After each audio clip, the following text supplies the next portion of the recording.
em consequência de condenação transitada em julgado. Então, se não há um flagrante, não há uma ordem escrita e fundamentada, e o que garante, o que possibilita essa ordem escrita e fundamentada da autoridade judiciária competente? Medidas cautelares, como estamos vendo. Ou se a pessoa tem uma condenação, se ela está condenada, ela pode ser privada da liberdade. Essa é a regra e isso deve ser valorizado.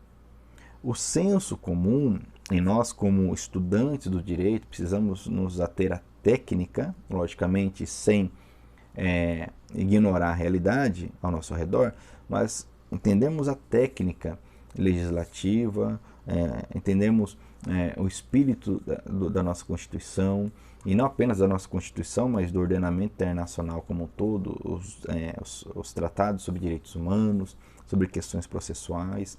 Nós devemos entender que a regra não pode ser prender, ou seja, para muitos há uma inversão, o entendimento de que uma vez que alguém comete um crime ou está sendo acusado de cometer um crime, ele deve permanecer preso enquanto está sendo julgado. Esse é o entendimento que permeia o imaginário da nossa sociedade, da nossa população. Eu volto a dizer, a gravidade do crime, por si só, não permite esse tipo de privação de liberdade, ok? Entenda bem isso. Então, continuando aqui, você vai fazer o seguinte, você vai ler do artigo 282 ao artigo 300 do teu CPP, ok? Para a nossa próxima aula.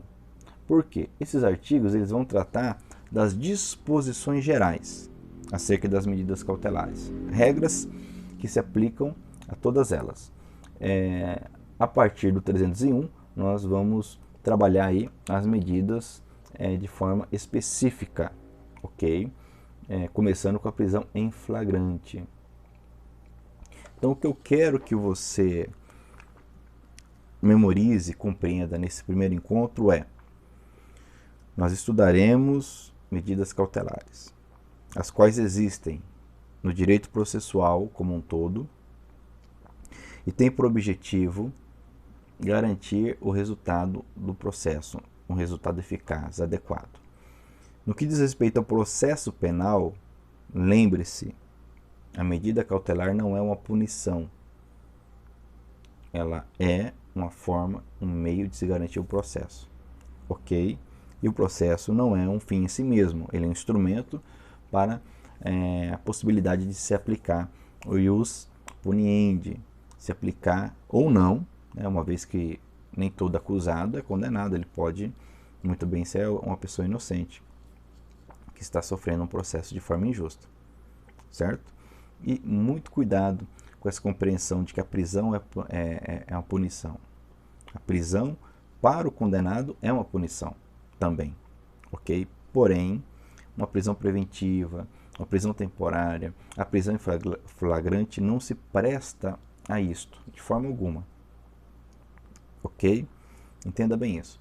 E, basicamente, é isso que nós temos para compartilhar nesse primeiro encontro, nessa primeira aula, ok? Eventuais dúvidas, vocês têm aí as ferramentas da instituição para entrar em contato, ok?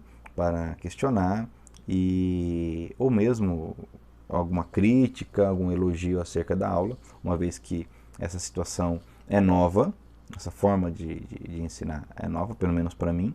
Então, eventuais elogios, críticas, dúvidas, por favor, entre em contato, ok? Comigo, para que possamos melhorar ou saber se estamos fazendo certo ou errado, ok? Então, volto a dizer, leia o artigo 282 ao artigo 300 do CPP, ok? É bem provável que nessa leitura surjam dúvidas ou uma melhor compreensão.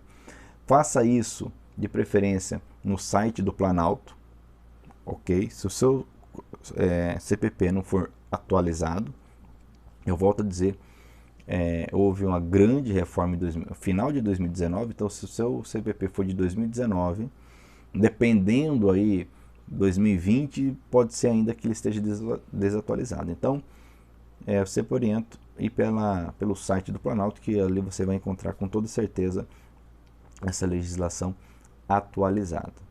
Ok? Então, foi muito bom esse primeiro momento e acredito que os próximos serão ainda melhores. Bons estudos, se esforce, não fique intimidado, acomodado ou desanimado com esta situação que nós estamos passando, ok? Bons estudos e até mais.